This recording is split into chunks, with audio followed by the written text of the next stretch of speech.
And so now, yeah, there are these super top secret daily intelligence briefings that go to the President of the United States. And as of today, President-elect Donald Trump gets them too.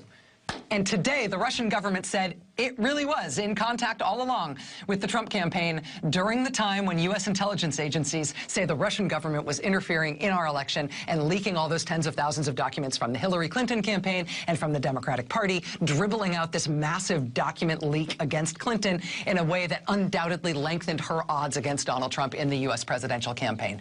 During the time that U.S. intelligence says that was happening, the Russian government today said that their contacts with the Trump campaign not only existed during the time of the campaign, but they have continued all this time with, what was the quote there?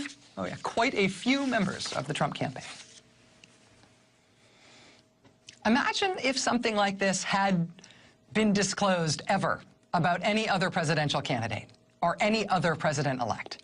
Imagine if something like this was disclosed, publicly admitted by the Russian government, when Barack Obama had just beaten John McCain and Barack Obama was on his way into the White House. Imagine what would have happened had we learned about what the Russian government says are links about that campaign and that candidate and a hostile foreign power that intervened in our election to try to pick the next U.S. president.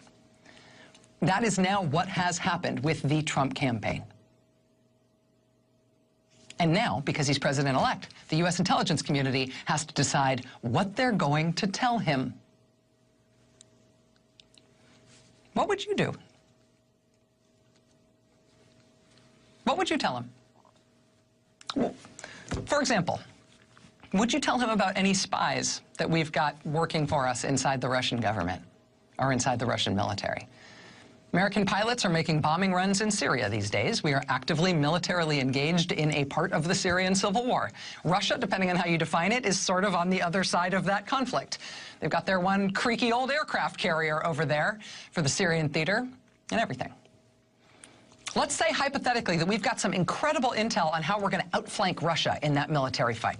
Or we've got some incredible intel about what Russia is going to do next because we've got a spy high up in the Russian government who has secretly fed us that information, unbeknownst to the Russian government.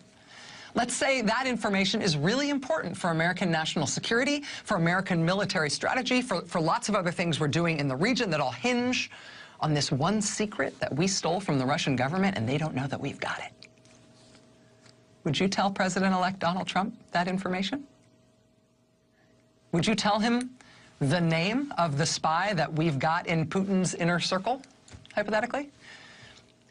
Do you tell him, hypothetically, what the Cyber Command is about to do to nuke Putin's personal secret bank accounts in retaliation for him hacking into our election? Do you tell him? If you're the U.S. intelligence community, can you trust the President-elect with that information?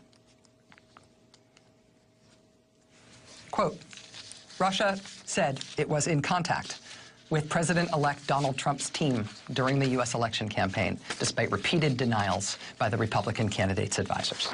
Quote, there were contacts before the election, says Russian Deputy Foreign Minister Sergei Ryabkov. Quote, we continue this work, of course, he said, without giving details of what the contacts were. That really happened today. Imagine how that would have shot through the political system in 2008 had this been Barack Obama we're talking about in the race against John McCain and not Donald Trump in his race against Hillary Clinton. There are elements of the U.S. government, particularly on the national security side, that in one way or another, they persist through the comings and goings of different administrations, right?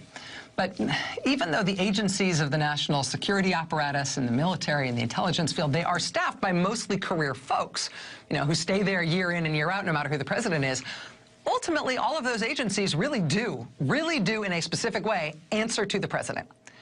And in a certain reductive way, all of the intelligence agencies in the United States, this multi-zillion-dollar intelligence apparatus that we've got, it all exists specifically to provide information to one person, to the president, to steal secrets about the world, to steal secrets from other countries in order to help the president make high-level decisions that no one else is empowered to make and that no one else is trusted to make.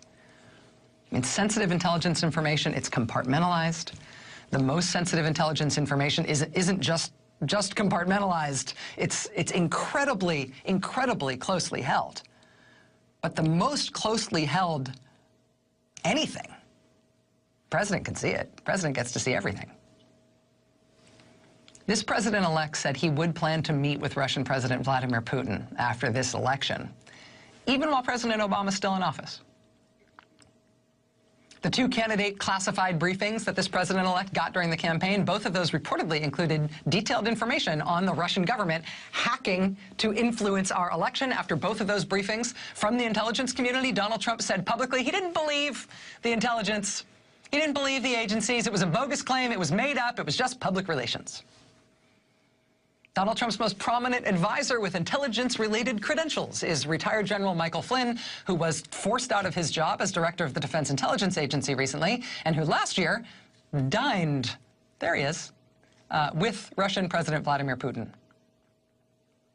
Trump's last campaign manager before Kellyanne Conway, Paul Manafort, he ran an investment fund for a Russian aluminum mogul who's a close friend, close associate of Vladimir Putin. Paul Manafort was fired as Trump's campaign manager after his name turned up on secret handwritten ledgers showing that a pro-Putin despot in Ukraine had paid him millions of dollars for political services of some kind. And now, at a time when the U.S. intelligence agencies say that Russia was running a PSYOP, a psychological operation to influence us, to influence the U.S. election and pick the next president, now Russia says it was in contact with the Trump campaign during that time while they ran that op effectively against Hillary Clinton. So, if you're the U.S. intelligence community, if you're the director of the CIA, if you are the director of national intelligence, today, what'd you tell him? I mean, as of today, what do? Do you give Donald Trump, as of today, our best sources, our best methods, our most secret stuff about Russia? Do you give him our best dirt on Putin? Our biggest plans about Putin? Tell him about our spies in Putin's government? And what do you do if you're President Obama right now deciding exactly how you're going to hand over these keys? We are in uncharted territory in so many ways.